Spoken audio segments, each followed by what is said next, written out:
Hey guys, Noel here, and it is Saturday night, and before we go to bed, I thought it would be fun for us to do a video for the video game section of the YouTube channel. Christmas season is upon us. It is unquestionably my favorite time of the year, and not just because my name is Noel.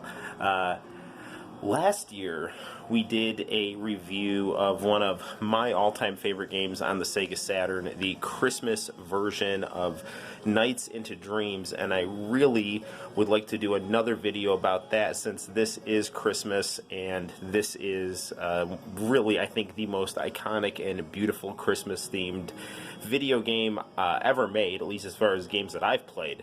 So, to mix it up a little bit, I thought it would be fun for us to review the high-definition PlayStation 3 version of Christmas Nights into Dreams.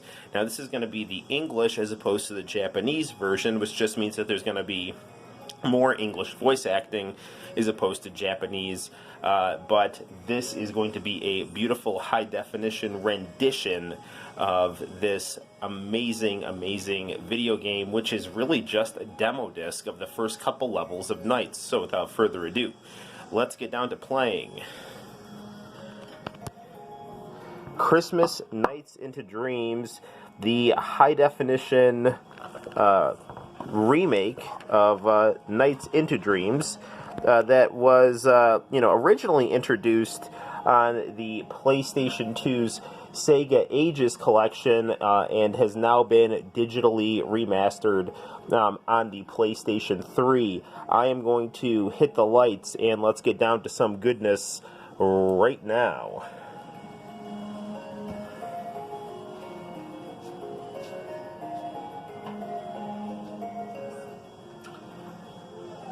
So I actually used a code to unlock everything on the Nights into Dreams digital version for the PlayStation 3, which means I get access to everything, but I don't get to record my scores for posterity, and I really don't care.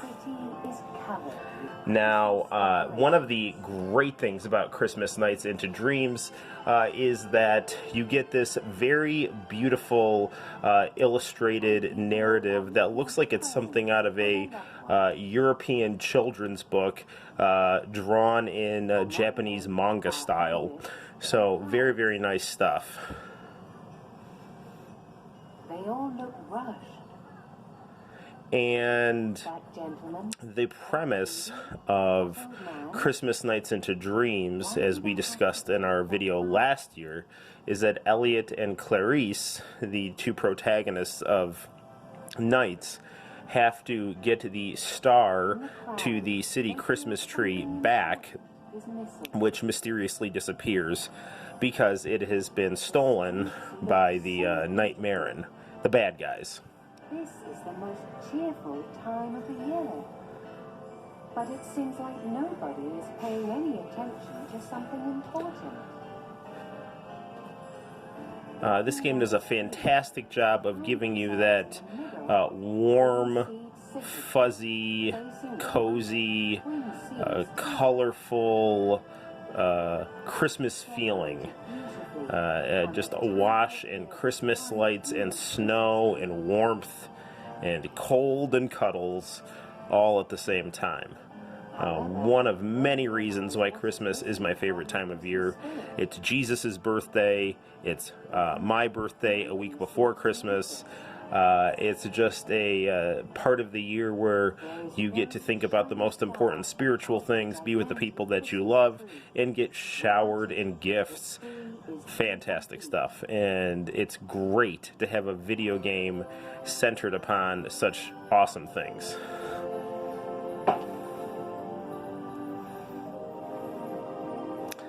The soundtrack to Nights into Dreams is just amazing. I was watching a really funny Guy Jillionaire video yesterday, and he was talking about how the Sega Saturn sold poorly in the United States, and he's like, yes, look, I know the people watching this video, I know you had a Sega Saturn, but nobody else did. So, it always just baffled me that the Sega Saturn never did well in the United States like it did in Japan. We can choose between Elliot and Clarice in very cool Santa Claus outfits. And with this PlayStation 3 version of Christmas Nights into Dreams, we don't have to worry about setting the system's clock to Christmas. With the Sega Saturn Christmas Nights into Dreams, the internal clock and calendar of the console need to be set to Christmas time in order to access that game.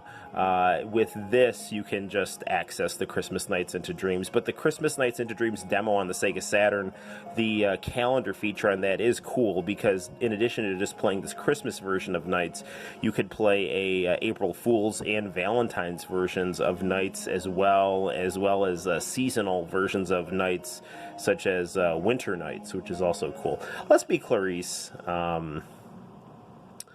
And we will go into Spring Valley, the ideal.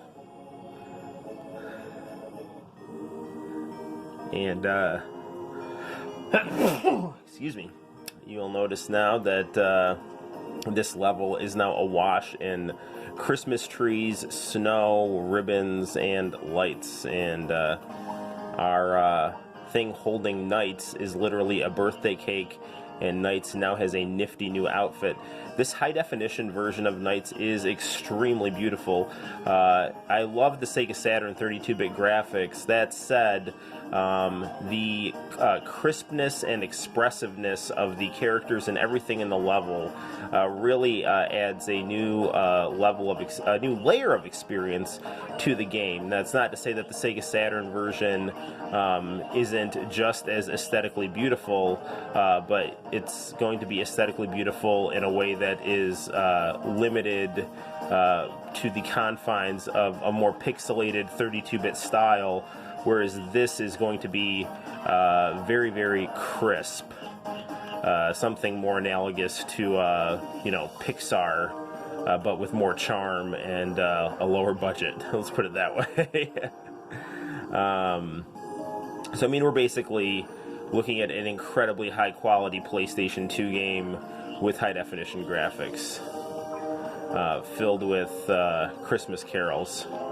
Now, the other nice thing here is that the little rings that you run into have been turned into these beautiful wreaths. And basically listening to Jingle Bells here.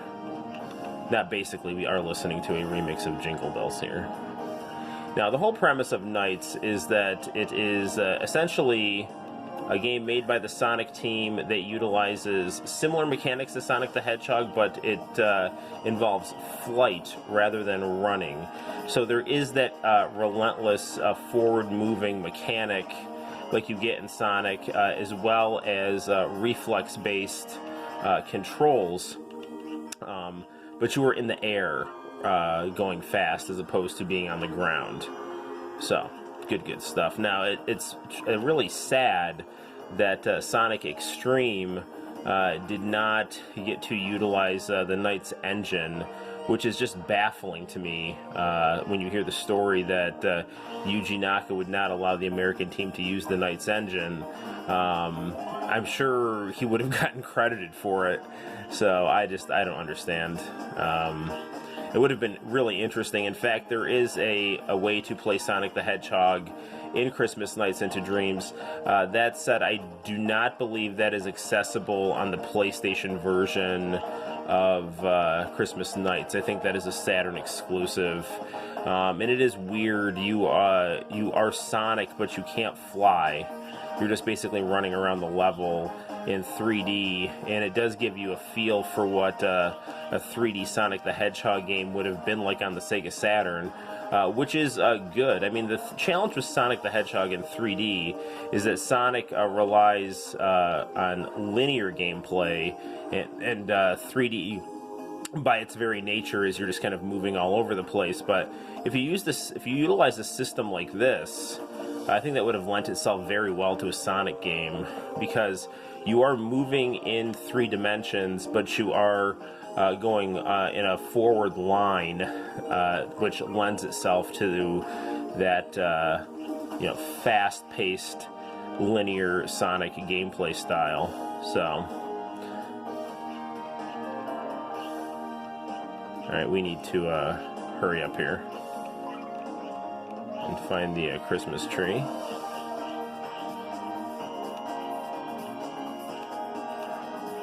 Where are you, Christmas tree? Come on. There it is. Oh, we're short by 2. We're gonna be 2 more. Come on. 1, 2. There we go. We're running way low on time, so in fact, I might have screwed this up. So we need to just relentlessly get back to the big Christmas birthday cake here, or we are totally screwed. There it is. We're okay though. Our score's not going to be stellar. We got a D there. So you're basically graded on how creative your flight patterns are and how efficient are you with time. And back when I was in junior high, I had gotten quite good at this game and had beaten all the levels at an A rank. But that, sadly, has not stuck with me. There's games like Street Fighter and Mortal Kombat and Sonic the Hedgehog for the Sega Genesis where my skill set is pretty unfazed with the passage of time, but sadly Knights is not one of those games because for as much as I did play Knights, I didn't play it as much or as consistently as those other titles. But that said, Knights is... it's a game that when I had gotten it was not something that my friends were into. It was something that I knew was cool. It was something that I thought that as a Western teenager, the style of it was kind of just bizarre and totally not into what was cool, but was incredibly beautiful. And I knew I liked it, and I knew it was something special. And then it was just a question of, just me telling my friends, it's like, hey, this game is actually amazing. But it was not a game that caught on in mainstream American culture like a game like Mario 64. But the artistry and music in this game is really head and shoulders above Mario 64. No question about it. So on the one hand, it's extremely disappointing that the Sonic team, really made this game at the expense of a new Sonic the Hedgehog for the Sega Saturn launch. But the flip side is that they made just a stunningly beautiful artistic masterpiece here. And this Christmas component to this game just makes it all the better. Is that it? Did I beat him? I thought... No, yeah, I did. Yeah, I did.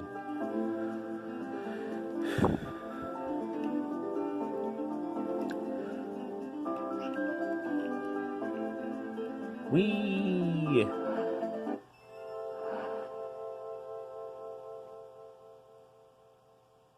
Ah, there's the Christmas tree star.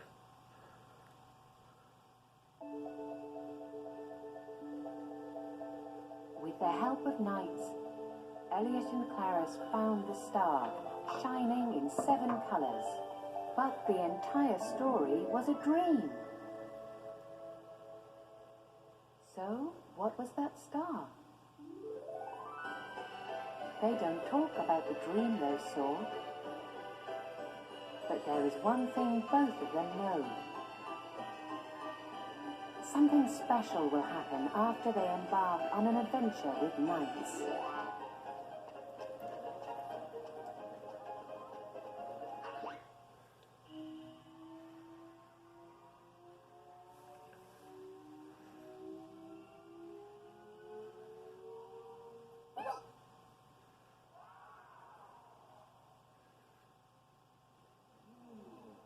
They start feeling cheerful again.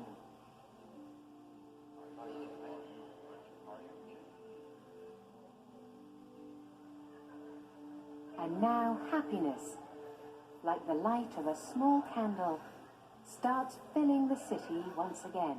So this ending is like the opposite of JoJo's Bizarre Adventure Season 5. Where like Diavolo is stuck in a dream of perpetual death. These guys were in a dream of perpetual happiness. Give a star of happiness to the heart of everyone. Merry Christmas.